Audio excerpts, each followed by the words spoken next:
ఈ వీడియోలో మనం ఓసీ వక్రం నుండి మధ్యగతము ఎలా కనుగొనాలో నేర్చుకుందాం. అబ్టైనింగ్ మీడియన్ ఫ్రమ్ ఎ కర్వ్. ఒక ఉదాహరణ చూద్దాం. మన దగ్గర ఒక పట్టిక ఉంది. ఇందులో ఒక పరీక్షలో 100 మార్కులకు 53 మంది విద్యార్థులు పొందిన మార్కులకు చెందిన వర్గీకృత దత్తాంశం ఇవ్వబడింది. ఇక్కడ మార్కుల శ్రేణిని తరగతి అంతరంగాను, విద్యార్థుల సంఖ్యను పౌనపున్యంగాను తీసుకుందాం.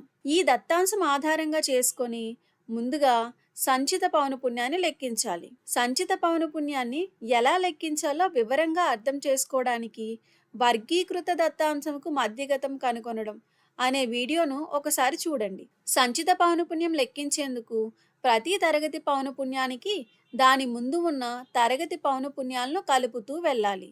ఈ విధంగా ఇక్కడున్న దత్తాంశంకు లెక్కించగా సంచిత పౌనపున్యాలు వరుసగా మొదటి వరుసకు 5, తర్వాత 5+3 అంటే 8, 8+4 అంటే 12, అలా మిగిలిన విలువలు 15, 18, 22, 29, 38, 45, చివరగా 53గా వచ్చాయి. ఇప్పుడు మధ్యగతం అంటే ఏమిటో ఒకసారి గుర్తుకు చేసుకుందాం. మధ్యగతం అనేది ఒక దత్తాంశంలోని రాశులలో మధ్యలో ఉన్న విలువ.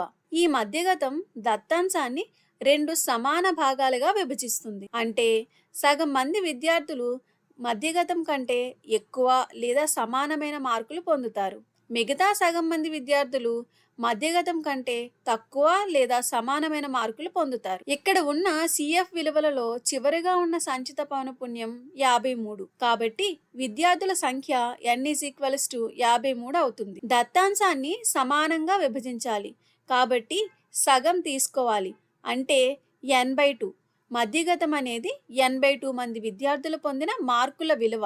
ఇక్కడ n/2 53/2 25.6. అయితే ఈ మధ్యగతాన్ని ఎలా లెక్కిస్తాము? మనకి ఒక సులభమైన పద్ధతి ఉంది. అది ఆరోహణ సంచిత పౌనపున్య వక్రంను నిర్మించడం. ఎందుకంటే ఈ వక్రము సంచిత పౌనపున్యాలు మరియు మార్కుల ఆధారంగా నిర్మించబడుతుంది. ఇక్కడ n/2 సంచిత పౌనపున్యానికి సంబంధించిన మార్కుల విలువే మధ్యగతం అవుతుంది. ఆరోహణ అవరోహణ సంచిత పౌనపున్య వక్రములను నిర్మించే విధానాన్ని వివరంగా తెలుసుకోవడానికి సంచిత పౌనపున్యాలకు రేఖాచిత్రం నిర్మించుట ఓజీ వక్రం అనే వీడియోను ఒకసారి చూడండి. ఇప్పుడు ఆరోహణ సంచిత పౌనపున్య విభజన పట్టికను చూద్దాం.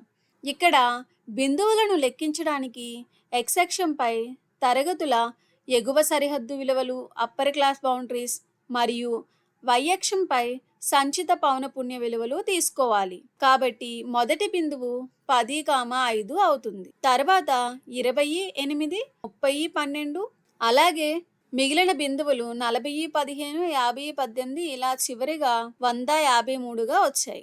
ఇప్పుడు ఈ బిందువులను గ్రాఫ్ తలంపై గుర్తించడానికి ముందుగా x అక్షంపై మార్కులు, y అక్షంపై సంచిత పౌనపున్య విలువలు తీసుకోవాలి. ఇప్పుడు బిందువులు 10,5, 20,8, 30, 12 ఇలా మిగిలిన వాటన్నింటినీ గుర్తించి వాటిని కలిపితే మనకు ఓజీ వక్రం వస్తుంది. దీన్నే ఆరోహణ సంచిత పౌనపున్య వక్రము అంటారు. ఇక్కడ n/2 26.5వ రాశిని సూచించే బిందువును కనుగొనడానికి y అక్షంపై ఉన్న బిందువు 26.5 నుండి x అక్షానికి సమాంతరంగా ఒక రేఖ గీయాలి. ఈ రేఖ ఓజీ వక్రమును ఖండించే బిందువు నుండి x అక్షం పైకి ఒక లంబాన్ని గీస్తే ఆ రేఖ x అక్షాన్ని ఒక బిందువు వద్ద తాకుతుంది. ఇక్కడ ఈ విలువ 66.4గా ఉంది. కాబట్టి లంబపాదము 66.4 అనేది మధ్యగతం అవుతుంది. దీని అర్థం ఏంటంటే సగం n/2 26.5 మంది విద్యార్థులు 66.4 కంటే తక్కువ మార్కులు సాధించారు. మిగతా సగం 26.5 మంది విద్యార్థులు 66.4 కంటే ఎక్కువ మార్కులు సాధించారు అని అర్థం. చూద్దాం. అవరోహణ సంచిత పౌనపున్య వక్రాన్ని నిర్మిద్దాం. దానికోసం ముందుగా బిందువులను తీసుకుందాం. బిందువులో x అక్షంపై తరగతి దిగువ హద్దులు, y అక్షంపై పౌనపున్యాల మొత్తం నుండి ముందున్న సంచిత పౌనపున్యాన్ని తీసివేయగా వచ్చే విలువలు తీసుకోవాలి. అంటే ఇక్కడ మొదటి వరుసలో x అక్షంపై దిగువ తరగతి 0 మరియు y అక్షంపై మొత్తం విద్యార్థుల సంఖ్య 53, ఎందుకంటే ముందు ఎటువంటి సంచిత పౌనపున్యం లేదు. తర్వాత బిందువు 10,53 మైనస్ ముందున్న సంచిత పౌనపున్యం 5ను తీసివేస్తే 48. తర్వాత బిందువు 20,53 మైనస్ 8 అంటే 45. అలాగే మిగిలిన బిందువులను లెక్కించగా 30, 41, 40, 38 ఇలా చివరిగా 98గా వచ్చాయి. ఇప్పుడు ఈ బిందువులను తీసుకొని అవరోహణ సంచిత పౌనపున్య వక్రంను గ్రాఫు తలంపై నిర్మిద్దాం.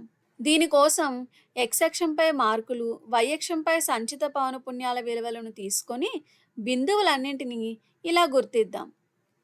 ఈ బిందువులను కలుపుతూ ఒక గీత గీస్తే OG వక్రం వస్తుంది. ఇదే అవరోహణ సంచిత పౌనపున్య వక్రము. ఈ వక్రం నుండి మధ్యగతము నేరుగా లెక్కించలేము. అయితే ఒక ఆసక్తికరమైన పద్ధతి ఉంది. అదేంటంటే అవరోహణ, ఆరోహణ సంచిత పౌనపున్య వక్రాలను ఒకే గ్రాఫ్లో తీసుకోవడం. ఇప్పుడు మన దగ్గర ఉన్న అవరోహణ సంచిత పౌనపున్య వక్రంపై మనం ముందుగా నిర్మించిన ఆరోహణ సంచిత పౌనపున్య వక్రమును ఒకదానిపై ఒకటి వచ్చేలా ఉంచుదాం. ఈ రెండు వక్రముల ఖండన బిందువును గుర్తిద్దాం. తరువాత ఈ ఖండన బిందువు నుండి x అక్షం మీదకు ఒక లంబము గీయగా ఆ లంబపాదమే దత్తాంశం యొక్క మధ్యగతం అవుతుంది. ఇక్కడ 66.4గా వచ్చింది. మనము ఇంతకు ముందు లెక్కించినప్పుడు వచ్చిన విలువ కూడా ఇదే. అలాగే ఖండన బిందువు నుండి x అక్షం వైపుకు ఒక గీత గీస్తే అది 26.5 వద్ద తాకుతుంది. ఇది మనం ముందుగా లెక్కించిన n/2 విలువ. ఇప్పుడు ఈ రెండు వక్రముల ఖండన బిందువును తీసుకోవడం ఎందుకు సరైనదో తెలుసుకుందాం. ఆరోహణ సంచిత పౌనపున్య వక్రము కనిష్ట సంచిత పౌనపున్య విలువ 0 నుండి ప్రారంభమై గరిష్ట సంచిత పౌనపున్య విలువ n53 వరకు పెరుగుతుంది. మరోవైపు అవరోహణ సంచిత పౌనపున్య వక్రము n నుండి ప్రారంభమై క్రమంగా 0 వరకు తగ్గుతుంది. కాబట్టి ఈ రెండు వక్రములు మధ్యలో కలిసే స్థానము తప్పనిసరిగా n/2 వద్ద ఉంటుంది. దీన్ని మరో విధంగా కూడా అర్థం చేసుకోవచ్చు. అవరోహణ సంచిత పౌనపున్య వక్రము ఎక్కువ లేదా సమానమైన మార్కులు పొందిన విద్యార్థుల సంఖ్యను సూచిస్తుంది. ఉదాహరణకు 1048 అనే బిందువును తీసుకుంటే 48 మంది విద్యార్థులు 10 మార్కుల కంటే ఎక్కువ పొందారని అర్థం. అదేవిధంగా ఆరోహణ సంచిత పౌనపున్య వక్రము తక్కువ మార్కులు పొందిన విద్యార్థుల సంఖ్యను తెలియజేస్తుంది. ఉదాహరణకు 90,45 అనే బిందువును తీసుకుంటే ఇది 45 మంది విద్యార్థులు 90 మార్కుల కంటే తక్కువ పొందారు అని చెబుతుంది. ఇక్కడ గమనిస్తే ఒక వక్రము ఎక్కువ మార్కులను, మరొక వక్రము తక్కువ మార్కులను సూచిస్తుంది.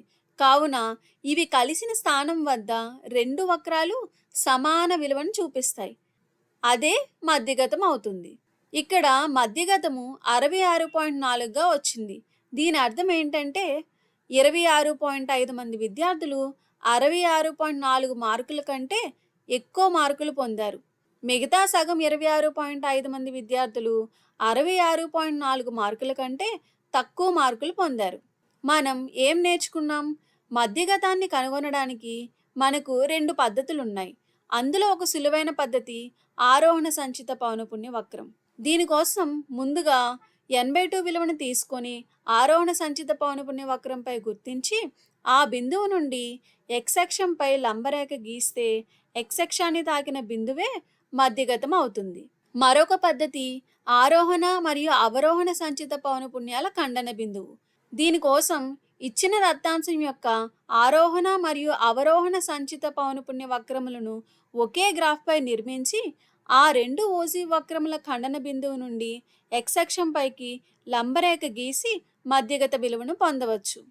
ఇలా మనం OC వక్రముల సహాయంతో మధ్యగతాన్ని కనుగొనవచ్చు.